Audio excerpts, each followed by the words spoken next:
Assalamualaikum warahmatullahi wabarakatuh. Salam sehat, salam bahagia, salam keberlimpahan. Jumpa kembali bersama saya di Wantoro di Motovlog 369. Kali ini kita akan explore tanjatan ekstrim, tanjatan paling tinggi yang bernama Celongop ya, Jalan Celongop. Ini berada di Bukit Celongop, perbatasan antara Klaten dan Gunung Kidul. Nah, Celongop ini sudah banyak beberapa kali memakan korban jiwa. Artinya tanjatannya ini kemiringannya hampir 45 derajat. Jadi kira-kira beberapa bulan yang lalu ada bis ya, wisata itu mungkin remnya blong. Jadi dia ketika turun itu dia masuk jurang ya. Kita doakan ya untuk para korbannya, semoga mendapat tempat yang baik di sisi Tuhan ya. Karena yang mati kecelakaan, yang mati seperti ibu saat melahirkan, lalu mati agak kasar ya, meninggal, kondisi tenggelam ya, itu juga termasuk dikatakan mati syahid ya. Nah, ini kata guru ngaji saya dulu waktu saya SD. Tempat saya ini di Klaten Center, tengah-tengah, enak. Mau ke Jogja deket, mau ke Solo deket, mau ke Gunung Kidul juga deket ya. Jadi tanjatan Celongop ini termasuk akses jalan pintas untuk kita dengan cepat menuju Gunung Kidul. Nggak sampai 15 menit mungkin ya. Nah, tanjakan Celongop luar biasa. Teman-teman, saudara semua, kalau ngevlog di atas motor gini nggak asik kalau nggak sambil ngomongin atau sambil ngobrol hal-hal yang berbau spiritual ya. Karena memang keseharian saya selalu mencari pengetahuan baru, mencari hal-hal baru, apalagi yang identik atau berhubungan dengan hal-hal yang berbau spiritual. Nah, ini sudah melewati Pasar Wedi. Nah, apa sih enaknya kalau ngobrol spiritual sambil di atas motor gini, sambil ngobrol, sambil jaga keseimbangan, sambil konsentrasi kendaraan yang searah maupun yang berlawanan. Nah, kali ini enaknya bahas apa ya, Lur? Oh ya, guys, teringat. Ini kalau misalnya jalan lurus terus akan sampai kepada daerah yang disebut daerah Bayat ya. Bayat ini terkenalnya daerah spiritual juga. Nah, dua yang terkenal di Bayat itu ada makam Ki Pandanaran ya. Makam Ki Pandanaran, siapa sih Ki Pandanaran? Ki Pandanaran adalah muridnya Sunan Kalijaga. Nah, dia termasuk pejabat tinggi kota Semarang ya, kota Semarang. Nah, dia akhirnya berguru kepada Sunan Kalijaga, lalu di akhir perburuannya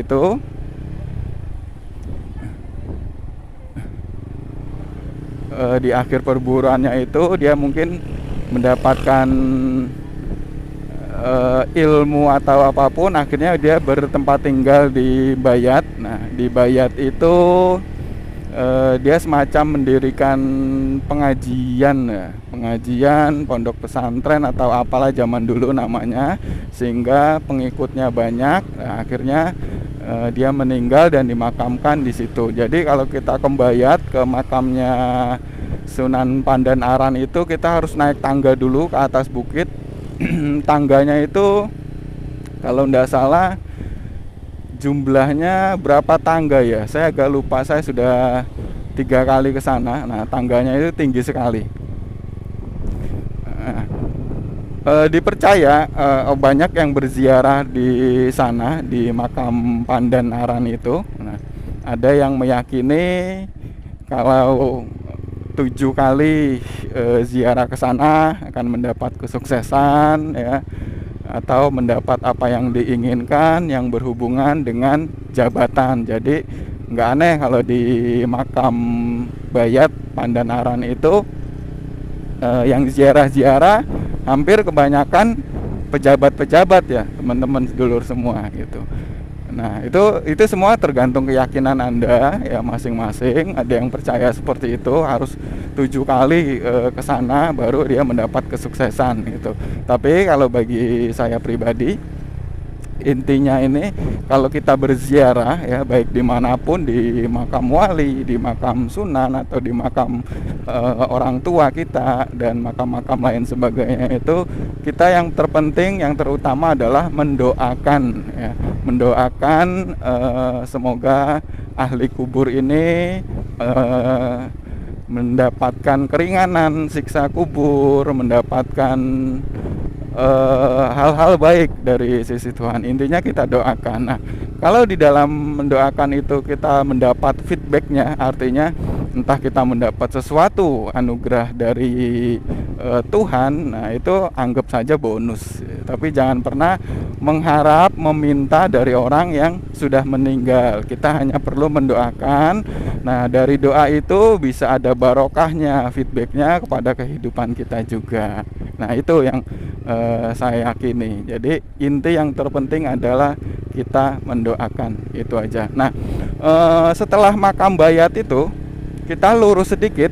Nah, di situ ada yang terkenal juga, namanya tempat pesugihan tuyul ya, tempat pesugihan. Nanti next kapan-kapan kita explore ke sana ya, karena ini kita sudah terlanjur ke arah tujuan Bukit Ekstrim Celongop ya. Nah, yang menarik di sana teman-teman sedulur semua, pesugihan tuyul itu nggak jauh dari makam tadi Sunan Pandanaran ya, makam Ki Tembayat tidak jauh dari sana. Nah, yang saya tarik lucunya gini, dari makam itu ya, Sunan Tembayat itu kan boleh dibilang sisi positif. Nah, tapi tidak jauh dari tempat itu ada sisi negatif ya, yang disebut di situ sarang tuyul, tempat pesugihan tuyul.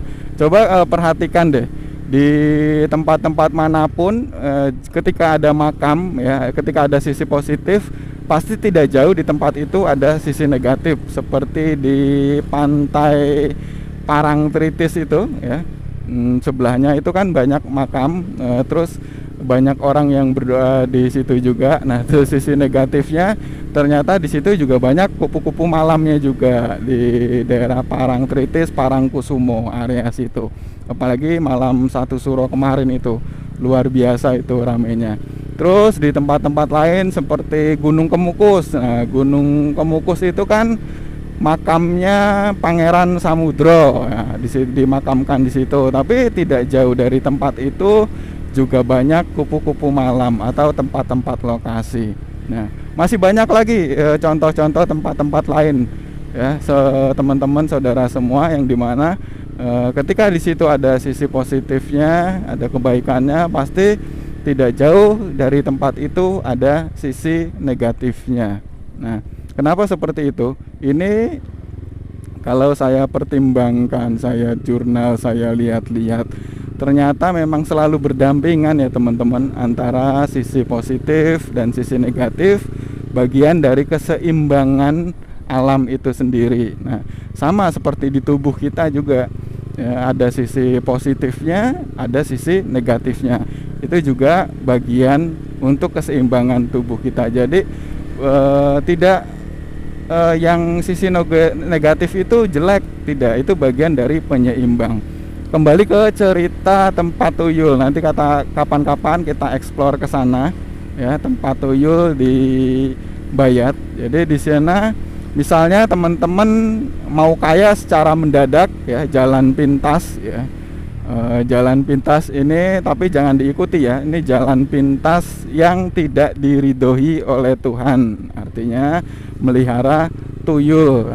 Nanti di sana datang ada juru kuncinya. Nah, juru kuncinya terus dia akan bilang ini mau yang kualitasnya seperti apa. Jadi teman-teman, tuyul itu beda-beda ya harganya. Jadi kita beli juga nanti di sana, beli. Ada yang mulai dari 1 juta sampai puluhan juta. Bedanya apa? Kualitas tuyulnya. Yang dicuri barangnya itu loh, duitnya itu. Jadi duitnya itu kalau misalnya yang murah-murah cuma ngambil lembaran 50.000 aja gitu, dan itu satu malam hanya beberapa tempat.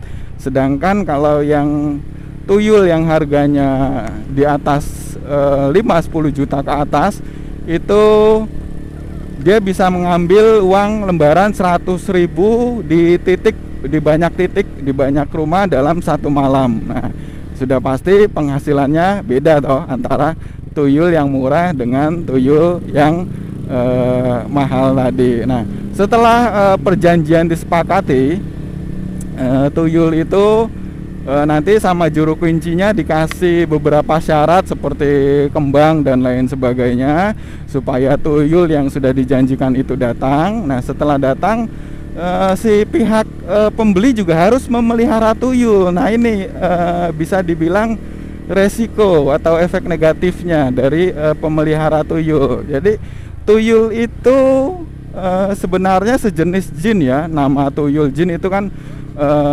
tuyul itu hanya penamaan dari Indonesia saja, tapi aslinya dia jenis jin yang mempunyai keterampilan mencuri uang dan lain sebagainya. Nah, jadi banyak jenis jin lain seperti genderuwo. Nah, itu sejenis juga, hanya penamaannya tergantung dari daerah masing-masing menyebutkannya. Nah, tuyul tadi harus dipelihara. Kalau nggak dipelihara dia kabur. Nah, peliharanya kemana? Si pemilik tuyul ini syarat utama dia harus sudah berkeluarga, artinya harus sudah punya istri. Nah, nanti dengan syarat-syarat tertentu, perjanjian dari juru kunci ya, tuyul ini setelah dipelihara dia akan menyusu kepada istri ya. Jadi tuyul itu menyusu nanti. Nah, sebenarnya yang dihisap itu bukan susu, tapi itu sebenarnya darah. Ya, jadi perjanjian yang menguntungkan, si tuyul mendapatkan darah dari si majikannya, lalu tuyul itu akan mengerjakan tugas-tugasnya setiap malam hari. Nah, sasarannya pun tuyulnya nggak sembarangan, itu sudah ditentukan sama majikannya. Titik ini, titik itu sudah ditentukan malam ini. Nah, itu tuyul. Jadi kalau yang mau tuyul ke Klaten, tapi rahasia ini saya sembunyikan karena nanti banyak yang macem-macem. Nah, ini mau masuk Bukit Celongop ya, luar biasa. Lihat bukitnya di depan itu. Nah, kalau Anda lihat tuh di ujung sana ada jalanan, kelihatan nggak ya dari kamera? Nah, itu lewat sana nanti di ujung Celongop itu. Nah, makanya dikatakan tanjatan ekstrim Celongop ya, Gunung Kidul. Kalau ini masih di Klaten, kita naik bukit di sana situ sudah masuk area Gunung Kidul, daerah Kabupaten Gedang Sari namanya. Nah, penghasilan masyarakat di sini dari tebu ya, dan dari menanam padi. Jadi walaupun di sini banyak juga pekerja-pekerja pabrik lain, tapi masyarakat lokal sekitar ini menanam tebu dan juga padi. Nah, kita habisi saja ya pembahasan tuyul, nanti kita bahas keindahan Bukit Celongop. Nah, jadi buat teman-teman yang mau jalan pintas ya, kaya dengan jalan pintas, saya sarankan untuk berpikir 1000 kali, jangan berpikir 2 kali. Anda hanya akan enaknya sesaat ya, enaknya cuma sebentar.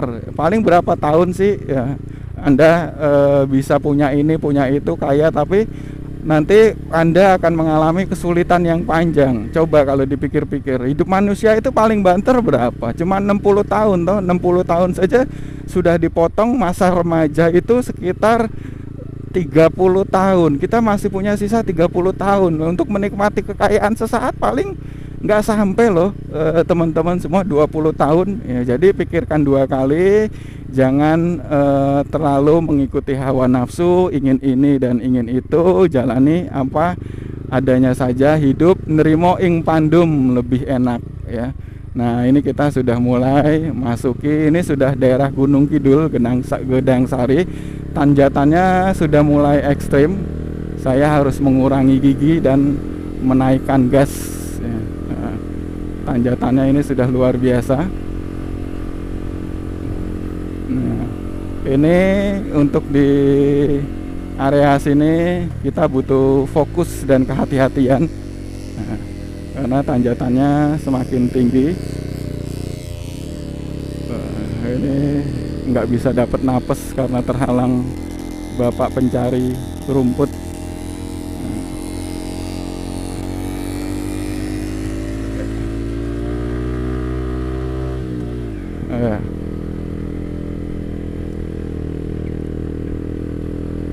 Lumayan tinggi. Nah, beberapa bulan yang lalu banyak terjadi kecelakaan di daerah sini.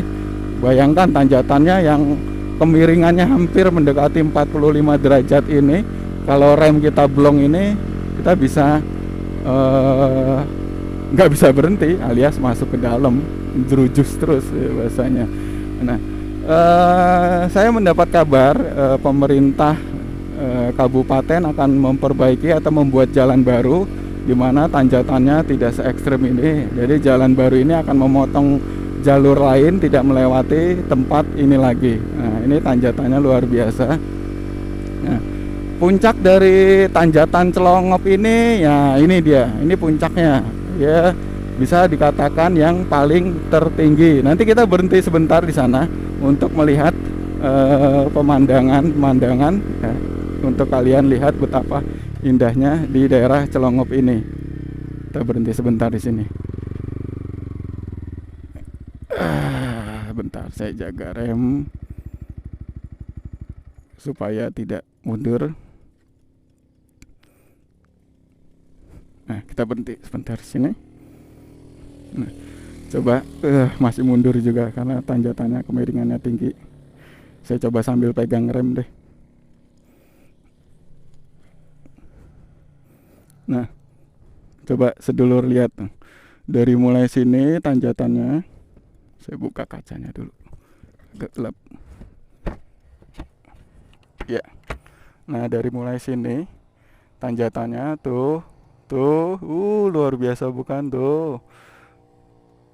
Nah, di bawah sana itu kota Klaten ya. Ini, nah di tempat ini biasanya yang paling banyak kecelakaan karena turunannya ekstrim tuh. Nah di sini itu Klaten.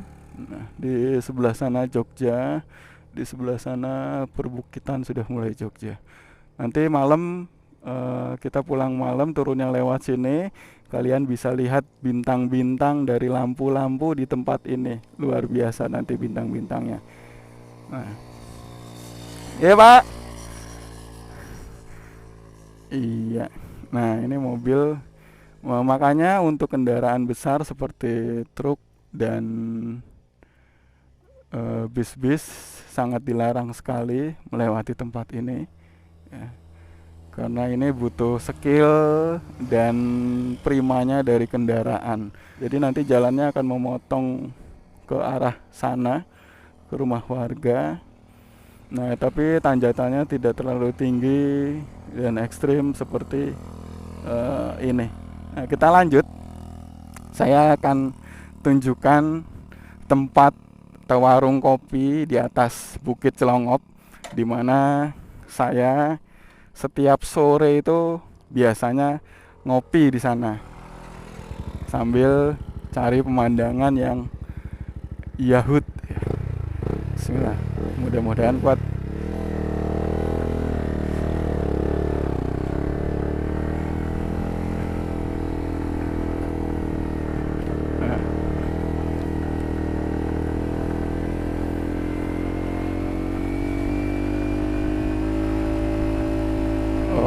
Ini naik terus masih sampai ke tempat warung kopi. Nah, kalau kali ini kita benar-benar jadi ngopi. Di video kemarin nggak jadi ngopi karena cuaca, tapi Kali ini kita benar-benar jadi ngopi karena cuacanya cerah sambil menikmati ketinggian di tempat ngopi yang paling asik ini ya. Nah, nggak jauh kok. Dari rumah saya itu butuh sekitar 15 menit untuk sampai tempat kopi tersebut. Nah, makanya kadang-kadang tiap sore kalau cuacanya lagi asik itu saya ngopi di tempat ini. Tempatnya tinggi, jadi enak.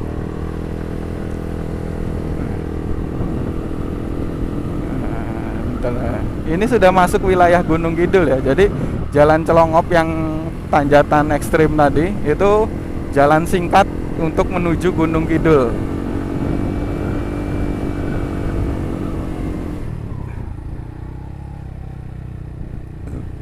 Alhamdulillah ya Allah. Wah, kayak di Sumbawa ini ada sapi di jalanan.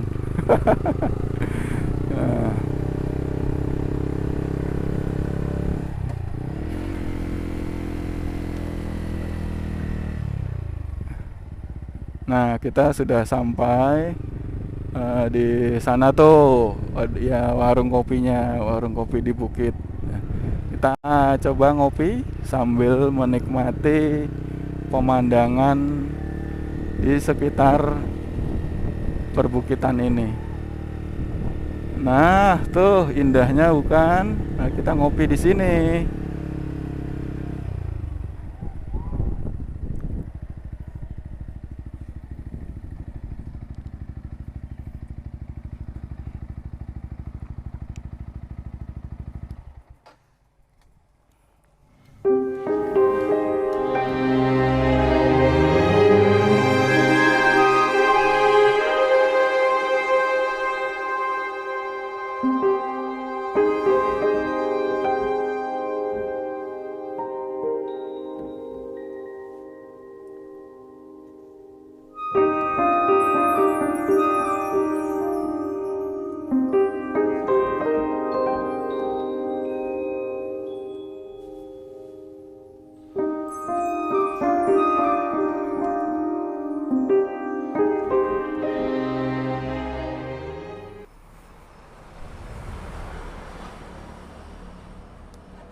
Sudah ngopi sebentar ya.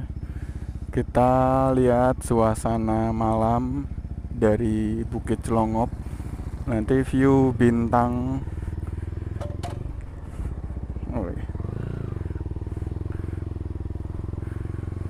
Mataharinya sudah tenggelam. Malam ini sudah tertutup gelap. Sebenarnya saya suka puisi, tapi ya kadang-kadang doang puisinya masuk jadi ide-ide.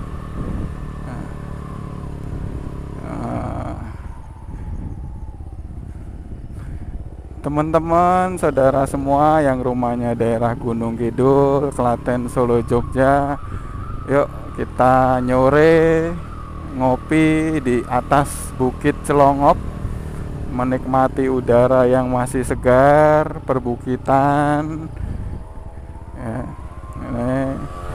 Hidup itu jangan dibuat susah ya. Hidup hanya sekali, kita nikmati. Yang penting kondisikan pikiran selalu bahagia ya, agar menarik keberlimpahan lainnya.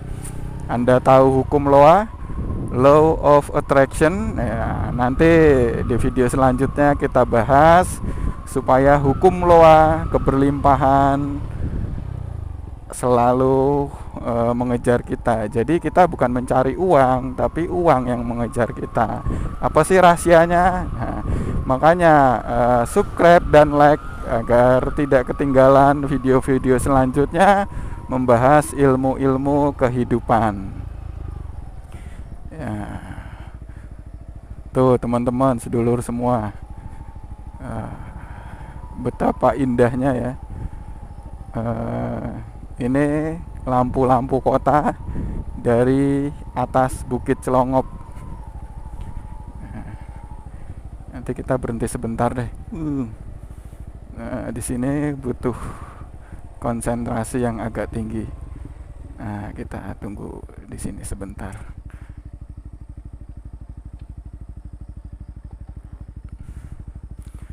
Tuh, seperti Bukit Bintang ya. Ini kondisi malam hari di Bukit Celongop. Turunannya yang lumayan. Gimana, teman-teman? Indah kan? Makanya ngopi di sini sore-sore. Yaudah, kita lanjut pulang yuk. Nah, kalau teman-teman yang punya motor matic, untuk berhati-hati, karena biasanya matic itu kan nggak ada persnelengnya ya, nggak ada giginya, jadi pengereman benar-benar dari kampas. Nah, biasanya yang dialami matic itu kalau turunannya terlalu lama ya, terlalu panjang, itu kanvasnya panas ya, sehingga setelah kanvasnya panas itu pengereman tidak optimal lagi ya. Jadi kalau misalnya teman-teman saudara semua pakai matic untuk ke gunung-gunung yang kondisinya turunan, saya sarankan untuk beberapa menit ya, bawa air beberapa menit, berhenti, terus siram bagian pengeremannya. Nah, ini untuk supaya memaksimalkan kita. Nah, ini untuk yang matic. Tapi kalau untuk motor-motor persneleng nggak masalah sih, tinggal masuk gigi, lepas kopling aja. Nah, itu udah ada pengereman dari mesinnya. Nah, ini kita sudah turun.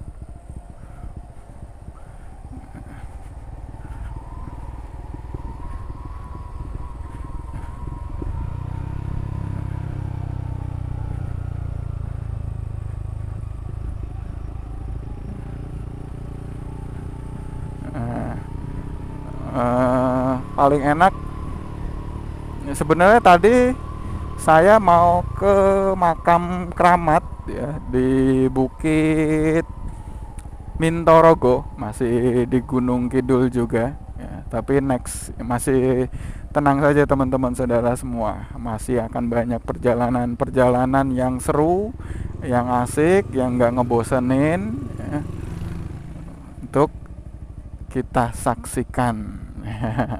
Makanya tekan tombol lonceng biar nggak ketinggalan. Tadi kita sudah bahas makam Pandanaran di